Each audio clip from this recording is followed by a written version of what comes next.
दोस्तों, पाकिस्तान में इन दिनों मारूफ मजहबी शख्सियत मौलाना तारिक जमील के रेडीमेड कपड़ों के ब्रांड MTJ के हवाले से बहस का दरवाज़ा खुला हुआ है।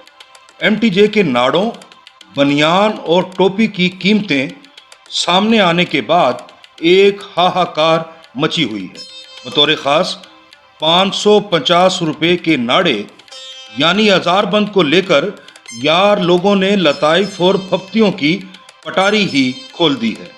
दूसरी तरफ मौलाना तारिक जमील के अकीदतमंद और हवारी मुख्तलिफ कार्नर से उनका दिफा करते नज़र आ रहे हैं और मौलाना के इस नए कारोबार को जवाज़ फराहम करने के लिए नित नए दलाइल तराशे जा रहे हैं।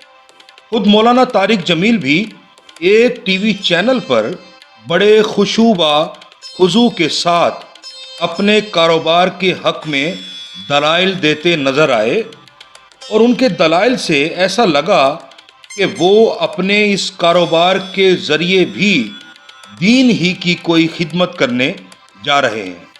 मौलाना तारिक जमील जो एक बैनुल अक़वामी शोहरत याफ्ता मजहबी शख्सियत हैं और अब अपनी इसी शोहरत का फ़ायदा उठाते हुए वो एक मुनाफा बख्श कारोबार में कूद पड़े हैं। इस मामले पर बहस का दरवाज़ा खुलने से भी साफ जाहिर हो रहा है कि लोग किसी नामवर मजहबी शख्सियत से हरगिज़ ऐसी तवक्का नहीं कर रहे थे और लोगों का एहतजाज ये बता रहा है कि मज़हब को कारोबार के साथ जोड़ने का ये रवैया किसी सूरत भी मुनासिब नहीं है।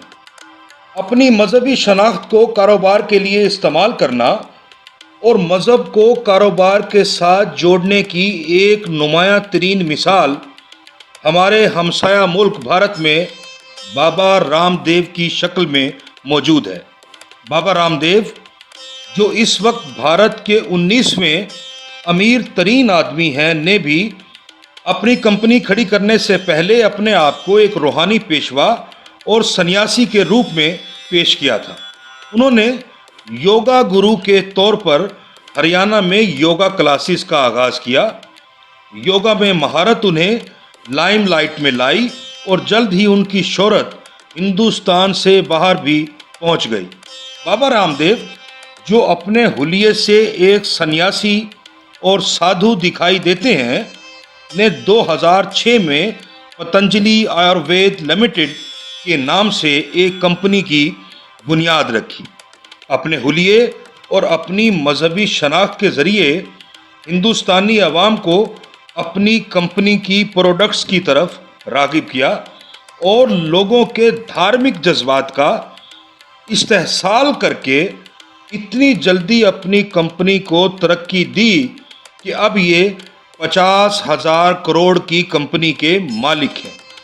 यूं तो हिंदुस्तान में एक से एक योगा मास्टर मौजूद है, लेकिन बाबा रामदेव जैसी शोहरत और दौलत किसी के पास नहीं है। वो सन्यासी कम और कारोबारी ज़्यादा दिखाई देते हैं। उनकी तरह मीडिया का इस्तेमाल भी किसी ने नहीं किया होगा। बाबा रामदेव हर 30 सेकंड में किसी न किसी टीवी चैनल पर स्वयं प्रकट होते हैं और अपनी कंपनी की 300 से ज़ायद प्रोडक्ट्स की खुद ही तशहीर करते नज़र आते हैं।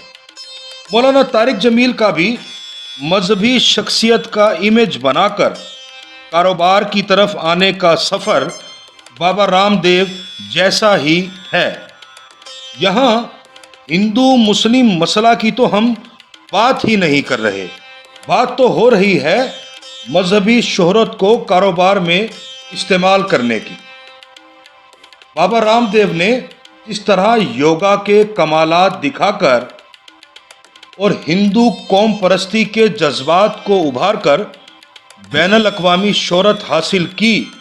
मौलाना ने भी इसी तरह लफ्ज़ों की जिम्नास्टिक करके और रिक्कत आमेज़ दुआएं करके लोगों को अपनी तरफ राग़िब किया और फिर अपनी इस मजहबी शोहरत को कारोबार से जोड़ दिया। मौलाना तारिक जमील के सामने کاروبار کے حوالے سے جنید جمشید کی مثال بھی رہی ہے، جو انہی کے فکر کا اسیر اور موتقد تھا۔ جنید جمشید جب تک آرٹسٹ رہا، جب تک اس کا ساز و آہنگ سے تعلق رہا، اس کے ذہن میں ایسا کوئی برانڈ لانچ کرنے کا خیال نہیں آیا جو واقعی ایک برانڈ ہو اور جو ایلیٹ کلاس میں شہرت بھی حاصل کر سکے۔ لیکن جو ہی وہ ایک مذہبی شخصیت بنا، کاروبار کے حوالے سے اس نے وہ کامیابیاں سمیٹیں جو کسی گناہگار عام آدمی کے نصیب میں ہی نہیں۔ یعنی بات مذہب کی جائے، بات جائز منافع کی جائے، بات سادگی کی جائے، لیکن کسی غریب آدمی کی رسائی آپ کے برانڈ کے ملبوسات تک ہو ہی نہ سکے اور آپ کا برانڈ ایلیٹ کلاس کے لیے مخصوص ہو جائے۔ اسی طرح مولانا طارق جمیل صاحب نے اپنا کاروبار شروع کرنے کے جو دلائل تراشے ہیں، ان میں سب سے اہم دلیل وہ یہ پیش کر رہے ہیں کہ ان کی خواہش ہے کہ مدارس زکوٰۃ کے پیسوں کے بغیر چلیں، یعنی وہ خود اس کاروبار سے کوئی فائدہ حاصل نہیں کریں گے۔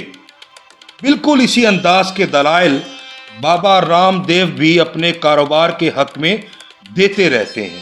وہ بھی یہی کہتے ہیں کہ وہ اپنی کمپنی سے کسی قسم کا بھی منافع حاصل نہیں کرتے، بلکہ ان کی کمپنی کی اربوں روپے کی کمائی صرف ہندوستانیوں کی بہتری کے لیے خرچ ہوتی ہے۔